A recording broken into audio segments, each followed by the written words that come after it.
कि 4 ऐसी जो बातें हैं जो प्रभु यीशु ने अपने चेलों को बताई। आज वही बातें मैं आपको बताना चाहता हूँ। यूहन्ना के 15वां अध्याय और 16वें पद में लिखा है कि तुमने मुझे नहीं चुना है। आज यहाँ पर जितने भी हम यहाँ पर भाई बहन बैठे हैं, बाइबल बताती है कि हमने प्रभु को नहीं चुना है, परंतु प्रभु ने आप और हमको चुना है। हालेलुया। हम हर हफ्ते आते हैं, हम हर हफ्ते मिलते हैं, हम हर हफ्ते प्रार्थना करते हैं। हालेलुया। ये आप अपने मर्जी से नहीं, परंतु प्रभु की मर्जी से यहाँ आते हैं। हम प्रभु की मर्जी से यहाँ पर बैठे हैं। हम प्रभु की मर्जी से उसकी स्तुति आराधना कर रहे हैं। हम प्रभु की मर्जी से उसके नाम का प्रचार कर रहे हैं। परमेश्वर ने आपको चुना है।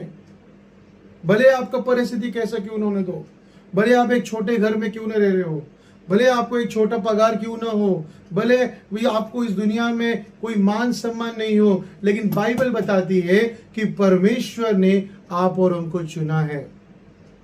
हम संसार की नजर में शायद मूर्ख होंगे, हम संसार की नजर में शायद हम तुच्छ होंगे, हम संसार की नजर में शायद एकदम नीचे होंगे, लेकिन याद रखिए परमेश्वर के नजर में आप महान हैं। परमेश्वर के नजर में आप वीआईपी लोग हो। परमेश्वर के नजर में हम छोटे नहीं, परंतु हम बड़े हैं। बाइबल बताती है कि परमेश्वर ने आप और मुझे चुना है। हालेलुया। परमेश्वर ने आप और हमको इसके लिए बुलाया है ताकि हम परमेश्वर में आशीष पाए, परमेश्वर में चंगाई पाए, हम छुटकारा पाए। इसीलिए परमेश्वर ने आप और हमको बुलाया है। हालेलुया। आप और हम खुद के मन से नहीं आए हैं। यदि आप सोचते हो कि आप प्रभु के पास आए, आपने प्रभु को चुना है, लेकिन एक चीज याद रखिए कि आपने नहीं, परंतु परमेश्वर ने आपको चुना है। प्रभु यीशु ने आपको चुना है। पहला चीज। दूसरा चीज क्या लिखा है इसमें देखेंगे। तुमने मुझे नहीं चुना है, परंतु मैंने तुम्हें चुना है और तुम्हें नियुक्त किया है। परमेश्वर ने आपको अपॉइंट किया है। परमेश्वर ने न केवल आपको बुलाया है, परंतु प्रभु ने आपको उसके राज्य में उपयोग करने के लिए बुलाया है। प्रभु ने आपको क्यों बुलाया? ताकि आप फलवंत हो जाए। प्रभु ने आपको क्यों बुलाया? ताकि आप चंगाई पाए। प्रभु ने आपको क्यों बुलाया? आपके घर में सुख शांति रहे। प्रभु ने आपको क्यों बुलाया? कि आप परमेश्वर का प्रचार करें। प्रभु ने आपको इस्तेमाल करने के लिए बुलाया है। प्रभु ने आपको इस भीड़ भाड़ से आपको चुना है। इसका मतलब है कि आप परमेश्वर का प्रचार करें, उसका सुसमाचार फैलाए। भले आज यहाँ पर हम 7-8 लोग क्यों न हो, लेकिन याद रखिए आने वाले समय में परमेश्वर इस जगह को भर देगा, क्योंकि प्रभु ऐसे लोगों को ढूंढता है जो सच्चे मन से उसके पीछे चलना चाहते हैं। प्रभु ने पतरस को चुना क्योंकि एक मछुआरा था। प्रभु ने बाकी शिष्यों को चुना क्योंकि उनमें परमेश्वर ने कुछ देखा है। वही चीज परमेश्वर ने आप और मेरे में देखा है। भले हमारे कपड़े साधारण क्यों ना हो, भले हमको एक कम तनख्वाह वाली नौकरी क्यों ना हो, भले हमारे घर छोटा क्यों ना हो, भले आपके जीवन में कितना भी दुख तकलीफ क्यों ना हो, लेकिन बाइबल बताती है कि प्रभु ने तुम और मुझको परमेश्वर ने चुना है, उसने नियुक्त किया है। दूसरा चीज बाइबल बताती है कि तुमको नियुक्त किया है उसे काम के लिए। प्रभु का वचन में लिखा है, तू मेरी धार्मिकता की खोज कर, बाकी सारी वस्तुएं मैं तुझे दूंगा। मेरे प्यारे भाई और बहनों, प्रभु आज इस सुंदर दोपहर को आप सबको एक ही बात बताना चाहते हैं। परमेश्वर के पीछे भागो, परमेश्वर के वचन के पीछे भागो, परमेश्वर की प्रार्थना के पीछे भागो। देखो परमेश्वर आपको उसकी हर एक घटी को पूरा कर सकता है। जब प्रभु 5,000 लोगों को रोटी खिला सकता है, जब बाइबल में लिखा है मरे हुए लाजर को जिंदा कर सकता है, तो परमेश्वर आपकी जरूरत क्यों ना पूरा करेगा। आपके परिस्थिति को मत देखो, आपके टेंशन को मत देखो, प्रभु की ओर देखो, क्योंकि प्रभु ने आपको बुलाया है तो वो आपकी जरूरतों को पूरा करेगा। हालेलुया। यदि परमेश्वर ने आपको बुलाया है तो आपको चिंता करने की जरूरत नहीं है। यदि परमेश्वर ने आपको बुलाया है तो आपको ज्यादा बोझ लेके घूमने की जरूरत नहीं है। अपना बोझ प्रभु को दे दो। हालेलुया। आप ना बोझ प्रभु को दे दो, क्योंकि प्रभु ने आपको न केवल बुलाया है, परंतु प्रभु ने आप और हमको नियुक्त किया है। हालेलुया। प्रभु ने आप और हमको नियुक्त किया। तीसरी चीज, तुमने मुझे नहीं चुना परंतु मैंने तुमको चुना है और तुम्हें नियुक्त किया है कि तुम जाकर फल लाओ। हालेलुया। तीसरी चीज, प्रभु चाहते हैं कि हम और लोगों को परमेश्वर का सुसमाचार प्रचार करें।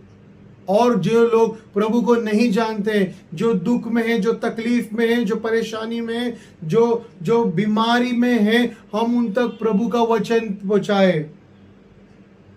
चंगा करने वाला मैं नहीं हूं, ठीक करने वाले आप नहीं हो, परंतु आपकी प्रार्थना के द्वारा परमेश्वर उसके जीवन में कार्य करेगा, जिसे आप प्रभु का वचन दोगे। प्रभु का वचन सुनाने से, प्रभु का वचन देने से किसी की जात, किसी का धर्म नहीं बदलता, परंतु बदलता है उसका हृदय। अगर मैं मराठी हूं तो मैं मराठी ही रहूंगा, मेरा नाम सुमित है तो मैं सुमित ही रहूंगा, मेरा नाम चेंज नहीं होगा, मेरा सरनेम चेंज नहीं होगा, परंतु प्रभु मेरे हृदय को बदलेगा। प्रभु मेरे जो पुराने जीवन को बदलकर एक अच्छे जीवन को प्रभु मुझे बदलकर एक नया राह दिखाएगा। प्रभु कहता है तीसरी चीज, फल लाओ। हमें परमेश्वर का प्रचार करना जरूरी है। हमको परमेश्वर का वचन हर एक लोगों तक पहुंचाना जरूरी है। यदि आपने आशीष पाया है, यदि आपने चंगाई पाया है, यदि आपके जीवन में सुख शांति आया है, तो हमें प्रभु का वचन औरों को भी बांटना है। हालेलुया। हमें वहां तक सीमित नहीं रहना है। अगर परमेश्वर के शिष्य प्रभु का वचन पाके वहीं बैठे होते तो आज हमारे हाथ में बाइबल नहीं होता। आज हम प्रभु यीशु के बारे में नहीं जानते। हम नहीं जानते थे कि प्रभु यीशु कलवरी क्रूस पर आप और हमारे पापों के लिए मरा। हम नहीं जानते थे कि प्रभु यीशु ने हमारे लिए क्या किया, परंतु उन्होंने प्रचार किया। उन्होंने क्या किया, जैसे प्रभु ने सिखाया वैसे वो गए और उन्होंने फल लाए। हम और आपको परमेश्वर का वचन प्रचार करना है, लोगों को बताना है। लोगों को जो बीमार है, जो दुख में है, जो तकलीफ में, समस्या है, उनके लिए प्रार्थना करो, डरो मत, क्योंकि परमेश्वर ने आपको बुलाया है, परमेश्वर ने आपको नियुक्त किया है। यदि केवल मैं प्रार्थना करूंगा लोग चंगाई नहीं पाएंगे, आप भी प्रार्थना करोगे लोग चंगाई पाएंगे, लेकिन आपका विश्वास वैसे प्रभु पे होना जरूरी है। हालेलुया। आज इस सुंदर दोपहर को प्रभु आप सबसे और मुझसे एक ही बातें करना चाहते हैं। एक, परमेश्वर ने हमको चुना है। दूसरा चीज, परमेश्वर हमको नियुक्त किया उसे कामों के लिए। तीसरा चीज, प्रभु कहते फल लाओ। आप और हमको प्रभु का प्रचार करके हमको जो दुखी है, तकलीफ में, समस्या में है, हमको उनको लेकर आना है। चौथी चीज, तुमने मुझे नहीं चुना परंतु मैंने तुमको चुना, तुम्हें नियुक्त किया है कि तुम जाओ फल लाओ और तुम्हारा फल सदा बना रहे। जो लोगों को आप प्रभु के राज्य में लाते हो, प्रार्थना में लाते हो, उनके लिए प्रार्थना करते हो, न केवल वही टाइम के लिए, परंतु उनके लिए हमेशा प्रार्थना करो। जब मैं प्रार्थना करता हूं मेरे व्यक्तिगत जीवन में, तो मैं हर व्यक्ति के लिए प्रार्थना करता हूं। हमारे पास्टर लोगों के लिए प्रार्थना करता हूं, मेरे पहचान वाले लोगों के लिए प्रार्थना करता हूं, मेरे जितने भी कलीसिया, हमारे कलीसिया के लोग हैं उनके लिए प्रार्थना करता हूं, भारत देश के लिए प्रार्थना करता हूं, हर एक व्यक्ति के लिए प्रार्थना करता हूं। हमको हर एक व्यक्ति के लिए प्रार्थना करना चाहिए। आपने जिन लोगों को प्रचार करके लाया है उनकी जरूरतों के लिए प्रार्थना कीजिए, उनके तकलीफों के लिए प्रार्थना कीजिए। देखो परमेश्वर उनके जीवन में चिन्ह और चमत्कार करेगा, जैसे आपके जीवन में प्रभु ने चमत्कार किया। आज इसीलिए हर हफ्ते में हम यहाँ पर आके मिलते हैं, इस घर में आकर मिलते हैं, हम प्रार्थना करते हैं। प्रभु आपकी प्रार्थना के द्वारा उनके जीवन में भी कार्य करेगा। हालेलुया। केवल प्रचार नहीं करना है, हमको उनके लिए लगातार प्रार्थना करना है। परमेश्वर ने आपको चुना है। आप वीआईपी लोग हो, अपने आप को कम मत समझिए, अपने आप को कमजोर मत समझिए। आप ये मत सोचिए कि मुझे वचन पूरा पता नहीं है, मुझे पूरा प्रार्थना नहीं आता है। आपको जितना पता है उतना आप कीजिए। हालेलुया। प्रभु आपके साथ है। 4 चीजें हमने सीखे हैं, याद रखिए। परमेश्वर ने आपको चुना है, उसने नियुक्त किया है। मैं विश्वास करता हूं आने वाले समय में परमेश्वर इस सारी जगह को भर देगा।